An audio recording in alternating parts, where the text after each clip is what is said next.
Assalamualaikum warahmatullahi wabarakatuh. Perkenalkan, nama saya Inesta Ramadhani dengan NIM 2323240014 dari kelas 1A, Program Studi Pendidikan Guru Madrasah Ibtidaiyah, Fakultas Tarbiyah dan Tadris, Universitas Islam Negeri Fatmawati Soekarno Bengkulu. Di video kali ini, saya akan membahas tentang macam-macam lembaga pendidikan dan tanggung jawabnya. Sebelumnya, video ini saya buat untuk memenuhi tugas akhir semester mata kuliah dasar-dasar pendidikan dosen pengampu Ibu Dr. Basinun MPD. Baiklah, di sini saya akan menjelaskan tentang macam-macam lembaga pendidikan dan tanggung jawabnya. Sebelumnya, perkenalkan, nama saya Inesta Ramadhani dengan NIM 2323240014 kelas 1A, Fakultas Tarbiyah, Program Studi Pendidikan Guru Madrasah Ibtidaiyah. Adapun pokok pembahasan yang akan saya jelaskan yaitu 1. Pengertian lembaga pendidikan, 2. Macam-macam lembaga pendidikan, 3. Tanggung jawab lembaga pendidikan. Yang pertama yaitu pengertian lembaga pendidikan. Istilah pendidikan dalam bahasa Indonesia berasal dari kata didik dengan memberinya awalan pe dan akhiran kan, mengandung arti perbuatan atau hal, cara, dan sebagainya. Istilah pendidikan ini semula berasal dari bahasa Yunani yaitu pedagogi, yang berarti bimbingan yang diberikan kepada anak. Istilah ini kemudian diterjemahkan ke dalam bahasa Inggris dengan education, yang berarti pengembangan atau bimbingan.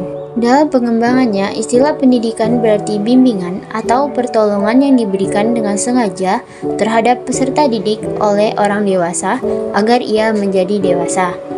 Dalam perkembangan selanjutnya, pendidikan berarti usaha yang dijalankan oleh seseorang atau sekelompok orang untuk mempengaruhi seseorang atau sekelompok orang agar menjadi dewasa atau mencapai tingkat hidup dan penghidupan yang lebih tinggi dalam arti mental. Adapun pengertian lembaga pendidikan menurut sudut pandang para ahli. Menurut Profesor Dr. Umar Tita Hadja bersama Dr. Randa Selasula mengemukakan bahwa lembaga pendidikan adalah suatu tempat diadakannya proses pendidikan yang terpusat atau dikhususkan pada lingkungan utamanya seperti sekolah, keluarga, dan juga masyarakat.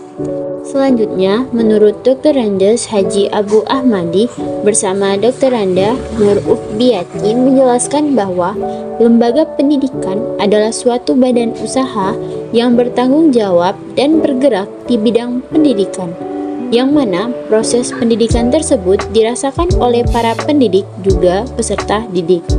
Yang terakhir yaitu menurut Hasbullah mendeskripsikan pengertian lembaga pendidikan, yaitu lembaga pendidikan merupakan wadah di mana sebuah proses pendidikan berlangsung yang meliputi segala aspek seperti pendidikan sekolah, pendidikan keluarga, dan pendidikan masyarakat. Pendapat Hasbullah ini sebenarnya hampir sama dengan pendapat Profesor Dr. Umar Tita Hadja yang mendeskripsikan lembaga pendidikan secara menyeluruh meliputi segala aspek atau bagian. Adapun macam-macam lembaga pendidikan. Yang pertama yaitu lembaga pendidikan formal, yang kedua lembaga pendidikan informal, dan yang ketiga yaitu lembaga pendidikan non-formal. Yang pertama, lembaga pendidikan formal. Lembaga formal atau lembaga pendidikan sekolah. Pada dasarnya, pendidikan di sekolah merupakan bagian dari pendidikan dalam keluarga, yang sekaligus juga merupakan lanjutan dari pendidikan dalam keluarga. Di samping itu, kehidupan di sekolah adalah jembatan bagi anak yang menghubungkan kehidupan dalam keluarga dengan kehidupan dalam masyarakat kelak. Yang dimaksud dengan pendidikan sekolah di sini adalah pendidikan yang diperoleh seseorang di sekolah secara teratur, sistematis, bertingkat, dan dengan mengikuti syarat-syarat yang jelas dan ketat, mulai dari taman kanak-kanak sampai perguruan tinggi. Sebagai lembaga pendidikan formal, sekolah yang lahir dan berkembang secara efektif dan efisien dari dan oleh serta untuk masyarakat merupakan perangkat yang berkewajiban memberikan pelayanan kepada masyarakat dalam mendidik warga negara. Sekolah dikelola secara formal, hierarkis, dan kronologis yang berhaluan pada falsafah dan tujuan pendidikan nasional. Yang kedua yaitu lembaga pendidikan informal. Lembaga pendidikan informal atau lembaga pendidikan keluarga. Lingkungan keluarga merupakan lingkungan pendidikan yang pertama, karena dalam keluarga inilah anak pertama-tama mendapatkan didikan dan bimbingan. Juga dikatakan lingkungan yang utama karena sebagian besar kehidupan anak adalah di dalam keluarga, sehingga pendidikan yang paling banyak diterima oleh anak adalah dalam keluarga. Tugas utama dari keluarga bagi pendidikan ialah sebagai peletak dasar bagi pendidikan akhlak dan pandangan hidup keagamaan. Sifat dan tabiat anak sebagian besar diambil dari kedua orang tuanya dan dari anggota keluarga yang lain. Yang terakhir yaitu lembaga pendidikan non-formal atau bisa disebut dengan lembaga pendidikan masyarakat. Masyarakat diartikan sebagai sekumpulan orang yang menempati suatu daerah, diikat oleh pengalaman-pengalaman yang sama, memiliki sejumlah persesuaian dan sadar akan kesatuannya, serta dapat bertindak bersama untuk mencukupi krisis kehidupannya. Masyarakat juga dapat diartikan sebagai satu bentuk tata kehidupan sosial dengan tata nilai dan tata budaya sendiri. Dalam arti ini, masyarakat adalah wadah dan wahana pendidikan, medan kehidupan manusia yang majemuk atau plural, suku, agama, kegiatan kerja, tingkat pendidikan, tingkat sosial ekonomi, dan sebagainya. Manusia berada dalam multi-kompleks antar hubungan dan antaraksi di dalam masyarakat. Dalam konteks pendidikan, masyarakat merupakan lingkungan ketiga setelah keluarga dan sekolah. Pendidikan yang dialami dalam masyarakat ini telah mulai ketika anak-anak untuk beberapa waktu setelah lepas dari asuhan keluarga dan berada di luar dari pendidikan sekolah. Dengan demikian, berarti pengaruh pendidikan tersebut tampaknya lebih luas. Corak dan ragam pendidikan yang dialami seseorang dalam masyarakat banyak sekali. Ini meliputi segala bidang, baik pembentukan kebiasaan, pembentukan pengertian atau pengetahuan, sikap dan minat, maupun pembentukan kesusilaan dan keagamaan. Lembaga pendidikan yang dalam istilah Undang-Undang Nomor 20 Tahun 2003 disebut dengan jalur pendidikan non-formal ini bersifat fungsional dan praktis, yang bertujuan untuk meningkatkan kemampuan dan keterampilan kerja peserta didik yang berguna bagi usaha perbaikan taraf hidupnya. Berikut adalah tanggung jawab lembaga pendidikan formal. 1. Tanggung jawab formal kelembagaan sesuai dengan fungsi dan tujuan yang ditetapkan menurut ketentuan-ketentuan yang berlaku. Dalam hal ini, Undang-Undang Pendidikan Nomor 20 Tahun 2003. 2. Tanggung jawab keilmuan berdasarkan bentuk, isi, tujuan, dan tingkat pendidikan yang dipercayakan kepadanya oleh masyarakat dan bangsa. 3. Tanggung jawab fungsional ialah tanggung jawab profesional pengelola dan pelaksana pendidikan yang menerima ketetapan ini berdasarkan ketentuan-ketentuan jabatannya. Tanggung jawab ini merupakan pelimpahan tanggung jawab dan kepercayaan orang tua atau masyarakat kepada sekolah dari para guru. Yang kedua, yaitu tanggung jawab lembaga pendidikan informal. 1. Adanya motivasi atau dorongan cinta kasih yang menjiwai hubungan orang tua dan anak. Kasih sayang orang tua yang ikhlas dan murni akan mendorong sikap dan tindakan rela menerima tanggung jawab untuk mengorbankan hidupnya dalam memberikan pertolongan kepada anaknya. 2. Memberikan motivasi kewajiban moral sebagai konsekuensi kedudukan orang tua terhadap keturunannya. Adanya tanggung jawab moral ini meliputi nilai-nilai agama atau nilai-nilai spiritual. Menurut para ahli, bahwa penanaman sikap beragama sangat baik pada masa anak-anak.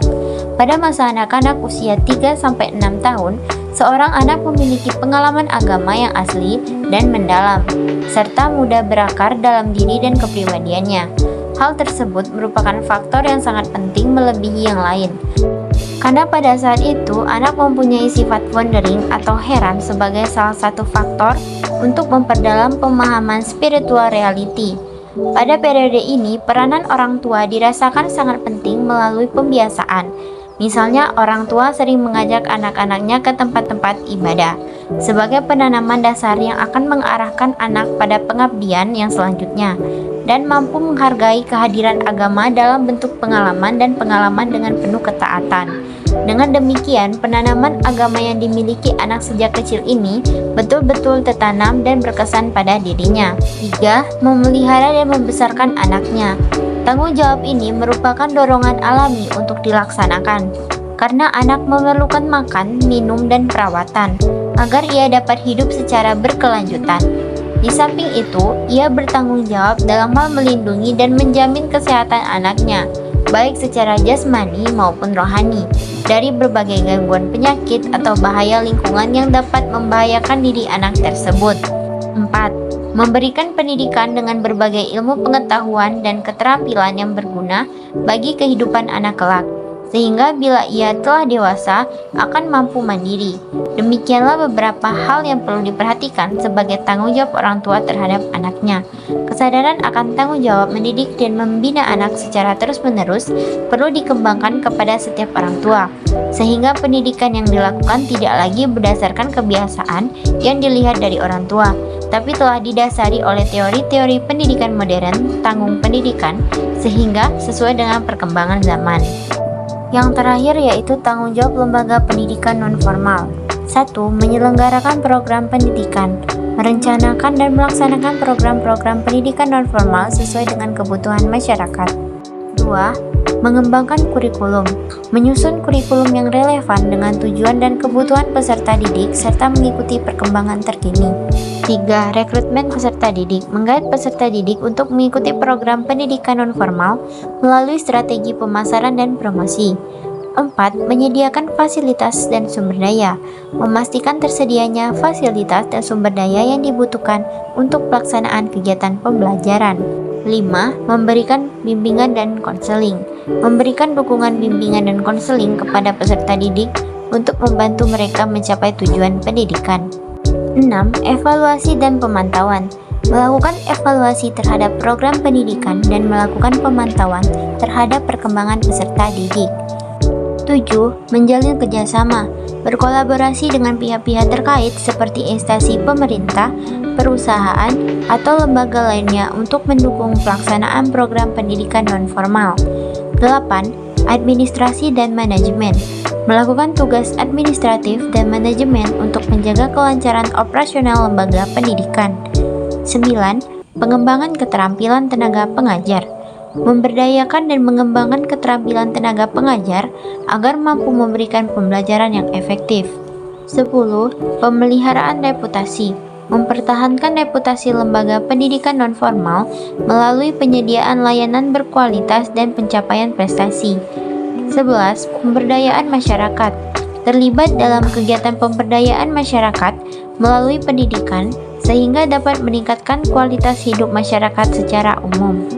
Adapun kesimpulan yang dapat kita ambil dari pembahasan tadi yaitu pendidikan merupakan kebutuhan yang sangat penting bagi manusia. Dengan demikian, manusia dapat mencapai kemajuan di berbagai bidang yang pada akhirnya dapat menempatkan seseorang pada derajat yang lebih baik. Perlu diakui bahwa tidak semua manusia dapat tumbuh dan berkembang sesuai dengan apa yang diharapkan dan diinginkannya.